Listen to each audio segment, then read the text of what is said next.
It's been a little while since I've taken a look at an MMO, hasn't it?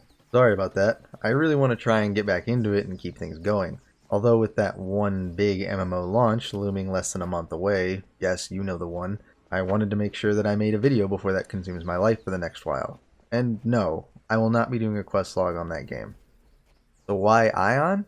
Well, I wanted to do something different. It would seem like the more sensible choice to review something that had more recently released. I really thought about doing Dauntless. But being as that game just came out, countless other channels with much larger audiences were already doing it, so my video would just get lost in the sea of videos on that game. Search for an Aion review though, and you'll find far less recent videos on that, at least right now. The latest patch for Aion drops in North America on August 21st, introducing Aion's new class, the Vandal, which has been nicknamed the Painter. If you're watching from the EU, your version of the game will already have this update. So while this particular review might not exactly be relevant in a few weeks, the core of the game isn't going to change, and most of the changes are going to be endgame related anyway.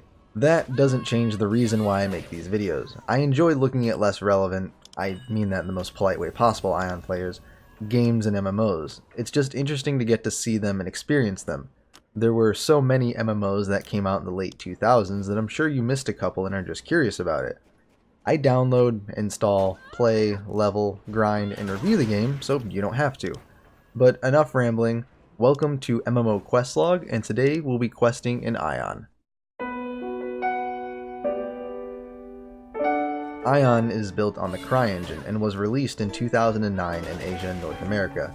It's developed and published by NCSoft, unless you live in the EU, in which it's published by one of the top 5 worst MMO publishers ever, Gameforge.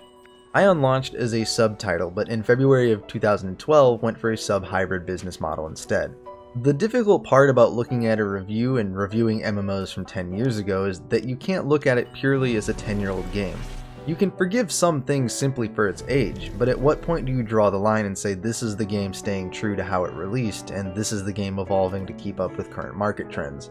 Do I forgive some flaws and review Aion as a game that came out 10 years ago, or do I review it in the here and now alongside games like Guild Wars 2, ESO, Final Fantasy, and WoW? It's a difficult line to walk, and sometimes it's very hard to decide which is the better way. But at the end of the day, the game exists in the here and now, and that's how I'm going to be reviewing it. First up, if you can't get this game to start due to an error related to sign code, this is the game's anti-cheat detecting something on your PC. You have to disable some options in your Windows Defender, which you can find exactly what by doing a quick Google search. For me, I also had to disable my Norton antivirus as well as close all other programs on my PC. You only have to do this the first time the game launches. After that, you shouldn't have any troubles with the anti-cheat again. Be prepared, this game starts off loud as hell. Mute your headphones, speakers, put some earplugs in, do something. You'll notice upon logging in you'll have to accept a user agreement, and for some reason you have to do this every single time.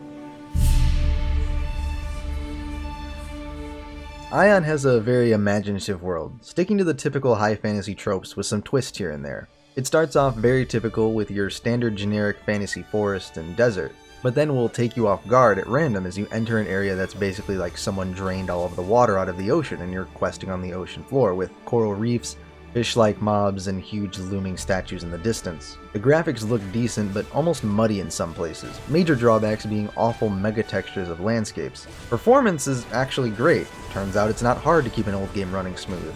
I was able to maintain 80 plus frames on max settings with my 1070, and rarely if ever did I encounter performance hits. You'll of course get frame drops when you first enter a zone and load in, but that's pretty typical of even new MMOs.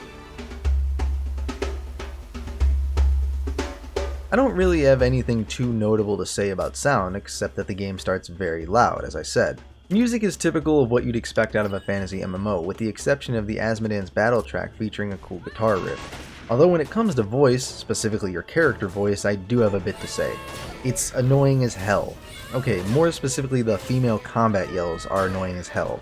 My first character was a female gunslinger, and for some ungodly reason she yelled like she was recklessly charging someone with a greatsword every single time she auto-attacked.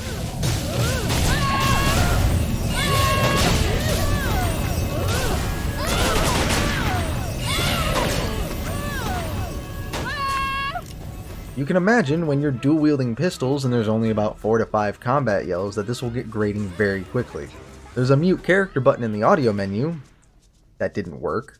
I didn't notice this as much on the males, even though they too make noise with every attack, but it's more than a grunt than a shout. All I'm saying is, if you're going to play a female character, I would highly recommend creating a character each with one of the 3 voice options and attacking a training dummy and deciding on the voice you find least irritating. Before heading into character creation, you'll be asked to create one of those secondary passwords on a number pad that changes the position of the numbers every time you log in. After that, you're good to create your character. You're given the choice of 2 factions, the Elios and the Asmodans. Since Aion has a PvPvE system, you can only create characters of one faction on a server. One thing I like when selecting a faction is that whichever one you have highlighted, their description will usually paint themselves in a good light and the opposite faction in a bad light.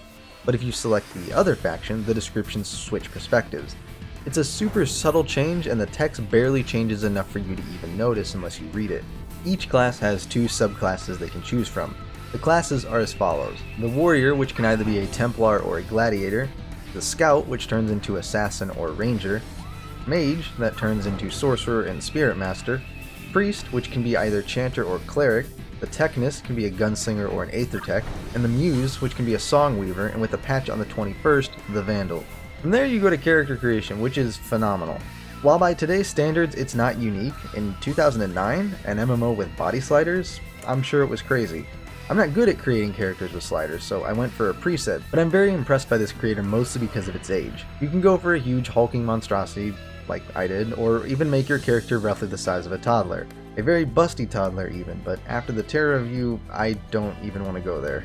There's sliders for the face, of course, all of the body parts, and even the feet. From there, you're dropped right into the game's newbie questing area. No tutorial, which is nice. If you've played any MMO before, you'll know exactly how this game controls. WASD to move, tab to target, I for inventory, you get the gist. In this opening area, you're introduced to the game's story in a very interesting way. You are tasked with reading some books, and when you do, cutscenes will play going over some of the events, and then you are quizzed on it by an NPC. I don't know what happens if you get any of these questions wrong, but that's because they were so easy it didn't really matter. Aion has a rather interesting overarching story and faction conflict, but questing didn't really reflect that, or at least it didn't feel like it did. Early questing goes by in an absolute flash. You can complete the starting area and gain your class ascension in less than an hour. Hell, probably less than 30 minutes if you've done it before. Yeah, I said gaining your class ascension in less than an hour. Unlike some MMOs where your class can evolve into its secondary class later down the line, Aion gets you there straight away, which is something I really like. That way you're leveling the same class that you'll be playing at endgame, and it's not one of those MMOs where your class will change midway through leveling to something you might not be satisfied with. Upon completing your Ascension quest, which is essentially a face roll solo dungeon, you are granted level 10 and sent to the main city. It doesn't matter what level you actually are when you turn the quest in, completion will put you at level 10 regardless, so don't worry about picking up and completing the bonus objectives in that dungeon. It is truly just a waste of time. I don't know if it was just a current event, or something only new characters could grab, but in the main city you should find an NPC that will grant you a mount with a 7-day duration. Once you grab this mount, use the hell out of it and level as fast as you can. Once the duration on this mount expired and I was back to walking everywhere, questing felt much more like a chore and wasn't going nearly as fast. There are no other ways to get mounts at low levels without paying for one from the cash shop, or according to a forum post I saw, there are permanent tradable mounts that existed before the 6.2 patch that you can sometimes find players selling, but I imagine those will be going for way more gold than a leveling player would have. Real scummy, yet typical of NCSoft to lock a standard MMO feature behind a paywall. Nice one. Anyway, back to questing. Just like I said in the Terra review, as a game gets older and endgame becomes the most relevant content, the leveling is usually sped up, quests stripped away, and XP gains increased. I knew it happened in Terra because when I played through it recently, the questing completely skipped over entire areas that had been quest hubs previously. I'm positive this happened in Aion as well, as you blaze through some of these areas so quickly for how large they are, and there's whole areas of the map you'll never have to explore. Questing is the standard MMO fare. Kill a certain number of X things in this huge field crawling with them, go collect X thing from Y monster with a 100% drop chance, go interact with X thing, with the exception being a solo dungeon that you'll enter at the end of each zone. Some of these are large sprawling labyrinths, while others are short quick boss runs. Two things really irritated me about the questing. The first is the map. Usually MMOs will have a big bright marker indicating where quest objectives are. In Aion they're marked by blue circles with really low opacity. Fine for when the quest objective is a large monster field, but what about when you need to find and talk to an NPC or interact with a specific object? Do you see the objective marker on this map? Yeah, it's right there, apparently. Finding this was a super pain in the ass and consisted of me just flailing my mouse all over the map until the tooltip popped up. The second is that sometimes instead of telling you exactly what you need to do in the quest objective and pointing you to it, the game will sometimes switch to a very vague and open-ended objectives, usually related to going to certain places as if you know where they are. You either hold my hand the whole time or don't. Am I playing a game where I can just absent-mindedly play while I watch something on my other monitor, or do I need to be paying attention and using my brain? Early leveling goes by fast. I think I had level 30 in less than 3 hours, and 60 in around 5 or 6. While the questing isn't all that interesting, this is a fantastic pace for the type of questing and character building, or lack thereof, Aion has. My philosophy with MMO questing is that if you're going to make me grind to max level for a long time, make sure I'm truly developing my character as I level, that I'm learning my class and the combat system and being taught new mechanics as I go. If I'm not doing any of those things, then don't make me grind for a month to finally do the relevant endgame content. That's why I like Aion's leveling. The combat isn't hard to understand, and neither are the mechanics, so just put me through the motions and get me there as quickly as possible. Speaking of combat, it's fairly good, but I wouldn't call it anything groundbreaking. You gain a ton of abilities super fast as you level. Your hotbars will fill up quick, but it's rather deceiving. Aion has a chain skill system, meaning one skill will chain into another that could chain into a potential 2 skills that you choose from, either by pressing the hotkey they're assigned to or just clicking the icon once it appears on screen. Some of these skills are only chain skills and can only be activated after their prerequisite skill has been cast. Best to learn which ones these are so you can remove them from your hotbar and not have such a cluttered mess. Early combat is so face roll that up until the level 50 range, I didn't really care what any of my abilities did. I just knew which ones did damage and killed mobs the fastest. My biggest complaint about the combat system is the lack of feedback. Mobs hitting me with hard-hitting attacks didn't feel like I just got hit with a ton of bricks. It would just be, oh, I suddenly have no health. In one area Aion feels like an old school MMO is in its lack of health regen. In most modern MMOs, once you leave combat, your health regenerates at a rate quick enough that you should be at full health by the time you pull the next mob. In Aion, you can either use potions, which are rewards from most quests and I find myself using a lot of, or just rest, aka sit on the ground and wait for your health to regen much faster. A cool detail to being at low health is that your character will actually double over like they're exhausted or injured. If you die in Aion, you can either pay Luna, one of the sort of premium currencies we'll talk about later, to res on the spot, or be spawned at your set bind point. Your bind point being an obelisk in most towns and quest hubs that you'll be respawned at if you use your return spell. One aspect of this game's death penalty is infuriating. When you respawn at your bind point, you'll have death sickness, which not only makes you weaker by a set percent for a set amount of time, but also reduces your movement speed down to a crawl. Why would you do this? Ever? I just died. I want to get back to where I was and keep questing, not take a half hour to cross town to get to the teleport NPC. Okay, it's not literally that bad, but why reduce movement speed? It doesn't make any sense, and it only compounded my rage when I kept on dying to falling damage because the wind tunnels weren't working. Speaking of the wind tunnels, one of Aion's selling points was your character's ability to sprout wings and fly instead of needing a mount to do so. In an early questing area, you can pick up a quest to learn how to use the wind tunnels and flight controls. Wind tunnels are a little bit like flight paths in other MMOs, with the key difference being that you can exit them at any time by steering left or right to exit the wind tunnel and gliding down to your desired destination.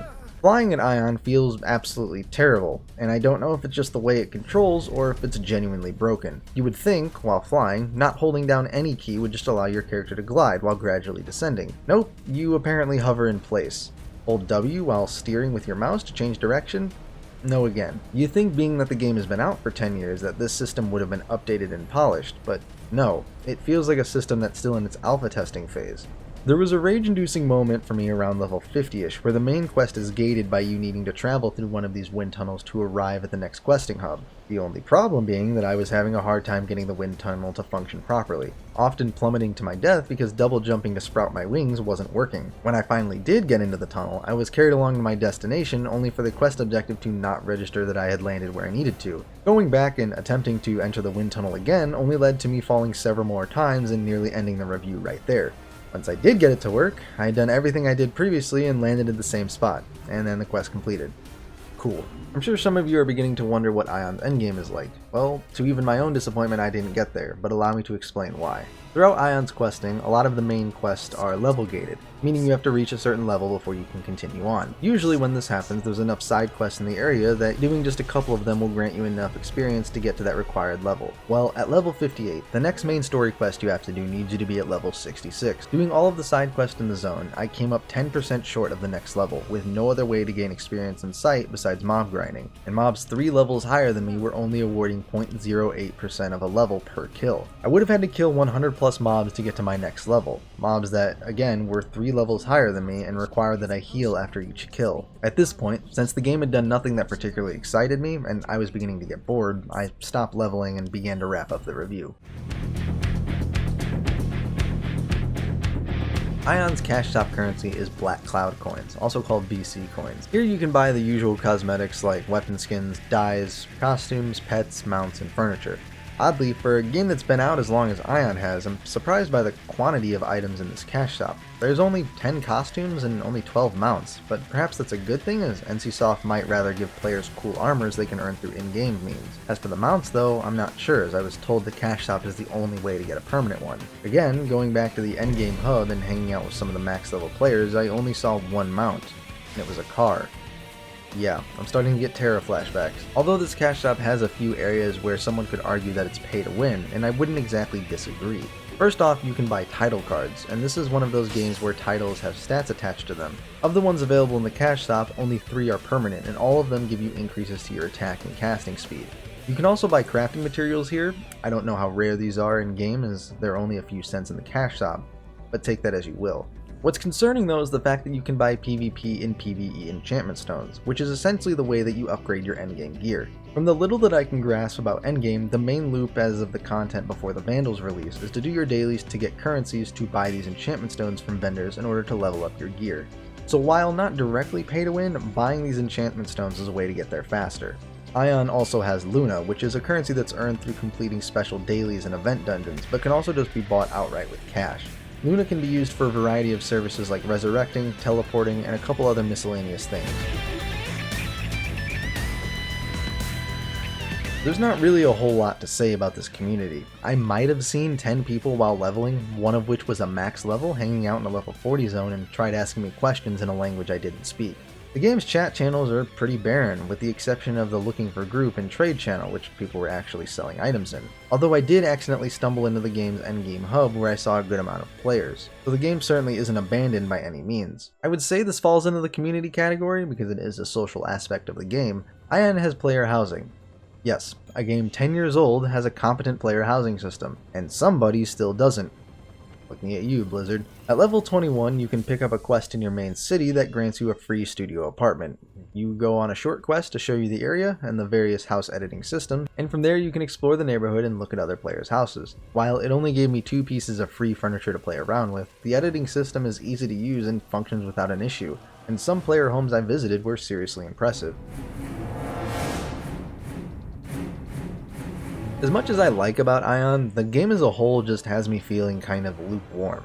I enjoy a lot of the details both in the world and the mechanics. I didn't even really touch on the Stigma Stone system, which allows you to augment or give your class a specific ability, allowing for just a little bit of build and class freedom, which is steadily declining in the current MMO market. It is a fairly old game, and in some places it shows, but in good and bad ways. The endgame hub took a very long time for me to get a steady frame rate as it loaded up everyone's characters, but teleporting between areas, the game has lightning fast load times. Here's what I'll say. The game is free to play, and a new update is right around the corner. If anything I said in this review interested you, give the game a shot. The only thing you have to lose is some hard drive space. There's a lot of small details in the world I can appreciate. Your character reacting to weather and the story dynamic between the two factions. Quick leveling will get you to endgame quick, so long as you don't run into the same roadblock I did. Maybe do just one more side quest after you ding the required level for the main story, or I've also been told there's a Luna dungeon you can do for XP, but by the time I heard about it I was already writing the script. This is one of those games where endgame characters look really cool, so long as they're not wearing one of the silly costumes. Player housing and roleplay possibility is always a plus. The combat wasn't particularly exciting or involved. I would take big hits without really noticing until my screen started flashing red. Enemies just snap to the direction you are, and trying to switch targets using tab always targeted the wrong one. I wasn't interested in seeing how powerful I became at max level because I never felt like I was getting stronger as I leveled. If you don't make it to max level before the free mount expires, the rest of the leveling will feel like a chore. The theme is all over the place. This game suffers from what happened to Terra. A lot of the game looks really cool and seems to take itself seriously. Then you see the water park in the main city, the dude in the hot dog outfit standing next to the girl with a fish as her sword, and then some lady in a car drives by. Aion also has these transformation potions that are handed out like candy. These potions have some very minor stats attached to them, but the biggest of them being 30% increased movement speed, which will help you level just that much faster. The trade-off is that you'll be running around in a ridiculous costume, such as a panda, penguin, a buff tiger, you get the idea. Throughout the quest and story, the game utilizes a lot of teleporting, making the world feel very fragmented. Aion's community and population is on the small side, a good thing or a bad thing depending on how you look at it. On one hand, you have the opportunity to create a reputation for yourself amongst the game's populace, and not just get lost in a sea of thousands upon thousands of players like in other MMOs. On the other hand, people just like MMOs with large communities, and having more players online means that there's more people to help you form groups. My biggest complaint about Aion is it did nothing that surprised me. Sure, there's immersive character animations reacting to weather, player housing, and special items you can get that changes your character's animations. Despite those being cool details, none of those things are enough to make me choose Aion over another game. If you've played any other MMO released in the same era as Aion, you've played Aion. Well, what are your thoughts on Aion? Let me know in the comments. As always guys, thank you for tuning into this episode of MMO Questlog. I'm going to be in hibernation for a bit while a certain 14-year-old MMO's re-release takes over my life, but I'll be back before you know it. In the meantime, tell me what game I should take a look at. If you liked the video, let me and YouTube know with that thumbs up button, and if you enjoy these kind of videos, maybe consider subscribing. Until next time, thanks again for watching, and I'll see you all soon.